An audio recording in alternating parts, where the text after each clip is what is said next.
AIZEN SOSUKE still remains to be one of the most mysterious characters despite being at the center of attention for a very long while. I mean, think about it, this guy is one of the most popular anime characters and shounen villains out there, and we still don't know anything about his origins or his life before the beginning of Bleach. I mean, we got a glimpse during the Turn Back the Pendulum arc, but that can't be really considered an origin story. But today, I'm gonna attempt at breaking this mystery of the origin of AIZEN using one of my very own theories. Now, I know out there I'm known as the guy who always comes up with crazy theories, but you have to believe me, I am onto something here, and I have to inform you of this theory, and then you can let me know if this is crazy or this theory is plausible. But before, just hit the like button, subscribe to the channel, and let me know what you think about AIZEN before you watch the video, and then after the video let me know what you think about the theory and the video. And with that said, let us begin. So before we cover the origin story, we first have to look at AIZEN and who AIZEN is as a character. So it can be said, and no one would be angry at you for saying, that AIZEN is this character who has always had a god complex, but he never really used to have this god complex before. And this started when he was young, when he discovered that he was different. AIZEN was a normal child. He used to be normal, to do normal things as other normal children would do, but at some point he realized he was just special. It's not that he got on this god complex, but the way AIZEN saw things is that he was more powerful than other people. Things that took other people a lot while to master, like Kido and all those techniques, AIZEN could do them very easily. He realized he was blessed by the a huge amount of Ryatsu. Now, this amount of Ryatsu, the fact that AIZEN has a lot of Ryatsu, should also be a hint to his origin, because we know members of the noble clans are the only people who have high Ryatsu. But even though we can consider that, there are still some other abnormalities like empathy, like Retsu no Hana. These are people who are strong, yet they don't belong to the blood of the noble houses. So while AIZEN being a member of the lost noble house, we remember we used to have 5 noble clans. We know the 4, and one of them is a former one. We have the Shiba, the Tsunayashiro clan, the Shihoin clan, and the Kuchiki Byakuya clan. One of those is has been expelled from the noble clan seat, which is the Shiba clan. It's no longer considered a noble clan. But the other 3, we don't know. Or the other 3, yes, we do know: Tsunayashiro, Yoroichi clan, or the Shihoin clan, and the Byakuya clan. But we do not know about the 4th house. It has never been mentioned. We haven't really seen their crest at all. So it raises some eyebrows. Is AIZEN from the lost noble clan? Well, we may never know. And as I said, it may be considered as such a theory. Now, moving on forward, what is AIZEN's purpose? AIZEN, as it said in the Mask data book, he believed that he didn't want, this lifeless being the god of everything, the Soul King. The Soul King is neither alive or dead. He's just there. He doesn't think, he rarely ever talks, and he doesn't make any decisions at all that concerns the Bleach universe. That is not a king according to AIZEN. AIZEN believes a king should be responsible, should be active, and should be organic. He makes the decisions, he makes, the calls, and he lives like a king and looks over the people, not something that is sealed. And to a certain extent, AIZEN is actually right. But even so, there are still a lot of negatives with AIZEN's, way of thinking. First, the Soul King never wanted to be in that position. If it were up to him, he would remain out there walking, being a living king, protecting the people. But the fact that he's on their seal like that means he's already a good king, because you remember the story about the creation of the Bleach world. The 5 ancestors betrayed him and sealed him. But what you must remember is that the Soul King never wanted to go against these people. And why is that? This is because the Soul King, from the very beginning, was meant to protect the earth and to protect the humans. It wasn't meant to kill them. And the fact that he agreed to be sealed just means that he wanted a peaceful resolution without harming the humans to the situation that they would consider the Soul King as a threat. He just wanted that to be resolved as peacefully as possible. And that is what actually makes the Soul King such a good king, even though he still gave in to these ancestors despite, not knowing if what they were doing it was gonna be the correct decision. I still think that the Soul King was somehow not in his right mind to actually give in to the demands of the 5 ancestors that he should give up his power to create a new world, because you never know, if they somehow managed to mishandle his power, then everything in creation would have been brought down to crumble. Everything would have been destroyed. Remember, his power transcended everything, and the fact that he allowed these 5 people to handle his power, he didn't know if they would manage to handle it. And even though he gave in to their demands in, by wanting to protect these humans, he didn't want to hurt them. I still think it was a dumb decision, because if something went wrong, and his powers, the powers of the Almighty, which is stated to be the powers that transcend everything, if they hadn't controlled those powers, then everything would have ended very badly, and his decision in the end would have ended up being a very useless decision. And Aizen, again, he is right to some extent about the Soul King being this pushover. Like, he's a king that is controlled by the 5 noble houses. He's a king that is controlled by a few people. Now, what kind of king is that? That is not a good king. It doesn't make sense to Aizen, and neither does it make any sense to me. It has its negatives and it has its positives, but at the end, Aizen still has a point. And so Aizen believed that it was his mission to go out there and replace the Soul King, to become a king, a tangible, organic, active, and alive king. And that was the whole goal for Aizen's plans. Everything he did, the betrayals, the murders, the killings, the bloodshed, the experiments with people's souls, he did all of that in his desire to go up there and become a king that the world might appreciate. Now, even though his goal was somehow, you can sympathize with his goal and you can see why he would do such thing, the means does not justify the ends. He did a lot of bad things, including stealing parts of people's souls. Now, this is what actually made Gin follow Aizen and want to take revenge on Aizen, is because Aizen stole a part of Rangiku's soul in creating the Hogyoku. What he did was inhumane and was monstrous, and it was just heartless to steal the souls of people just because you have this goal and you don't have the power.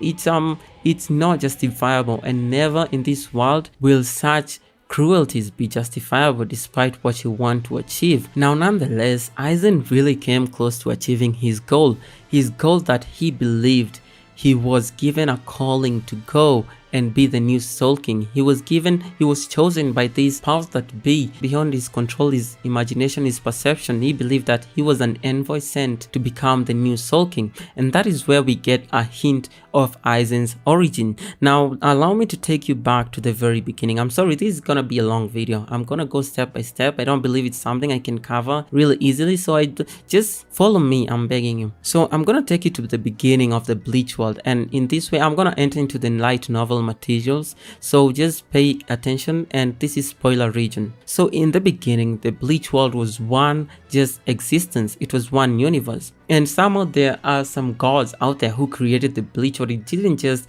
come into existence like the Big Bang. I mean, the Big Bang has to have somebody who started it, at least in a supernatural world like Bleach that has gods and everything. Someone must have created it, and the Bleach universe was created as one existence. It didn't have these planets or stars or galaxies. It was just one single ball of darkness, and the gods who created it created humans to dwell in that universe. It was habitable, but it was not moving. It was stagnant. There wasn't any progress. It was just people living and living and living. There was no death. And now, somewhere along the lines, I mean, due to living for such a long time, souls or humans, the souls of humans began getting corrupted by darkness and such.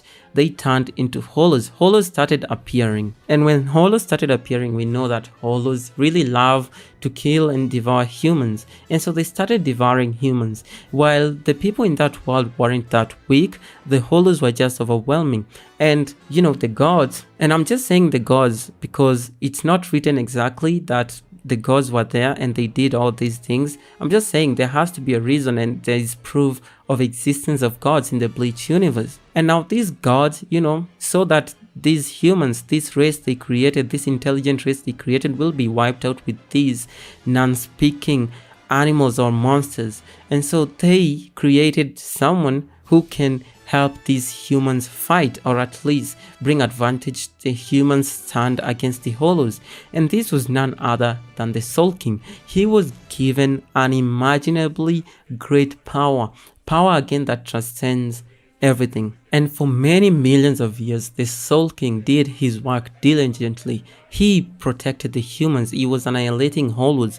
But then there were 5 people who were not impressed by the situation. They didn't like the situation. And they thought, what if this power that this being has, what if we take it and we create something more tangible, something more organic, a life cycle out of it? And so these 5 people were the 5 noble ancestors, and the Soul King, who was created by the gods, to be a god figure himself in the universe for these people, he gave in. He was programmed to protect the humans, so he couldn't really go against the humans, and he gave in to the demands of these 5 people. And those demands were that they heal him and they use his power to create a new world, and he agreed. And that's not what the gods wanted. They wanted the Soul King to stand at the pinnacle of this existence, this human existence, as a god to be worshipped and to be revered. But he gave in. It was like a puppet being used by the 5 noble ancestors, and the gods were disappointed that even with his power, he had no balls to go against or deny the demands of these 5 ancestors. And so that is the way he was programmed. I really do not blame the Soul King, because he was programmed to be a god and protector of the human race, of the humans living at that time in the Bleach world. And he couldn't harm them, he couldn't fight against them. He was just a being that is there for the sole purpose, programmed to protect these humans, and whatever they needed is whatever he would give them. Protection, be it creating a new world. He really couldn't do anything to deny them. And so they sealed him and they created a new world, and for millions of years the Bleach world remained disconnected from the gods. They had nothing to do with it. Their influence on the Bleach world was completely cut off with the sealing of the Soul King, and the 5 ancestors who now controlled the Soul King, or if I couldn't even call him the Soul King because he was this not dead, not alive thing that was holding the world together. And with that, with the limbs and the hands and the feet, of the Soul King severed, the connection or the influence of the gods to the Bleach world was severed too. And millions of years later, they decided they're gonna do something differently. The gods decided that they're gonna put someone in place who is more organic, who is somebody who cannot be given to the humans' demands, who has seen how evil humans are, and who will never be controlled by anyone again. And this person would ascend, dethrone this useless Soul King that was just a puppet of the 5 ancestors, and he would sit on the throne himself. And after that was done, after this king, this new organic king had seated on the throne, the influence of the gods on this world would soon be restored, or at least that's what they thought, right? And so they made a child, a very special child, intelligent in every way, and they implanted this child into the womb of a woman. And while creating this child, together with the excess power they gave him, they also programmed in his consciousness the goal of him ascending to heaven, to the Soul King's palace, uprooting the Soul King and becoming the new Soul King. However, what they didn't account for is what power this child would need to actually do that. And this child is none other than AIZEN Sosuke. And so AIZEN Sosuke was born. He was born with an excess power. In his mind, he never knew what he was. He never knew if he belonged to the gods. He never knew where he came from. He still thought he was a normal human child. But as he grew up, he started to see how different he was, how special he was, how powerful and more superior he was to everyone else around him. And even as a child, everything that everyone else struggled to do, Aizen did easily. He could see and perceive what other people can only imagine of perceiving. And as days passed, as years went by, the goal, the purpose that was implanted into Aizen by the gods as they were creating him, started slowly by slowly coming up to the surface of Aizen's existence. He started to see how important, how special he was, and he realized, if I cannot be as these other people, then I can only just go up, ascend above them, and sit above them, lead them as their new king, as their new god. And that's why Aizen believed he was an envoy sent to replace the Soul King and become the new god. And while the plan of the gods had succeeded, they had finally created someone who had the goal, the ambition to uproot the Soul King and sit on his throne. They didn't really count on one thing. They had created a really intelligent life form in Aizen. And as his superiority complex, his god complex came to the surface, Aizen unconsciously broke any leashes that the gods had on him, and so he was a singular existence, free of any control that the gods might have thought they had on him. That's why he did all these things. He was not afraid to use any means necessary to achieve his goals. Unlike his predecessor, the Soul King, Aizen wasn't afraid to use human souls as he saw fit, to kill them and discard them as he saw fit. They were all just tools for him to ascend upon the throne for his ulterior purpose. While Aizen was a product of the true gods, and he might be considered a god himself, he was a god with the mentality of a human, and this is what made Aizen very, very scary. And while this story might have meant you to believe that Aizen was just a psychopath, believe me, Aizen is much more than that. He is a complex creature, a complex creation molded by the gods themselves. Even though he used anyone he wanted to use, Aizen still maintained his heart, and this is more visible in his interaction with Shuhei Hisagi on the matter of Tosen. Now Shuhei approached Aizen and asked Aizen, "Why did you kill Tosen?" And Aizen, surprisingly, he didn't kill Tosen because Tosen was just useless to him. No, it is actually more hurtful than that. Aizen killed Tosen because Tosen had requested Aizen to kill him if Tosen ever had a change of heart. Tosen had vowed revenge and wrath upon the Soul Society for the death of his friend, but Tosen was a really good person, and he believed at some point if they ever encountered paths with either Komamura or Shuhei, then he might have a change of heart. And that's why he told Aizen, "I don't want to betray my promise, I don't want to betray my oath of vengeance towards Soul Society, so if I ever change, then please kill me." And this is the last promise Aizen kept to Tosen. So as you can see, Aizen is just not an animal. He is a very complex creature, and this is what makes him interesting. And that, ladies and gentlemen, was the origin of Aizen Sosuke, at least according to me, and for me, it makes a lot of sense. Now, I'm finally gonna explain as to why I think the gods in quotation are the ones that created everything, and even Aizen and the Soul King. For one, Aizen is in knowledge of the existence of the god, whether subconsciously or unconsciously or consciously. Aizen seems to know that the gods existed and their influence on the Bleach world was cut when the Soul King was severed. That's why Aizen actually says to Ukitake that from the beginning, not you, not I, not the gods have stood at the top, but from now on, I will stand at the top. Secondly, remember when he said that Orihime's ability literally violates the authority of the gods on this earth? Like, it all makes sense. Aizen knows that the gods have lost control of the Bleach world. They no longer have any influence on it, and to me at least, this is a very plausible theory, but let me know what you think. This is again was a long video. If you reached to the end, thank you so very much, and if you haven't subscribed, please do. Again, let me know what you think of this theory. If you have a theory on your own, just let me know, and I believe I'll see you in the next one. Cheers.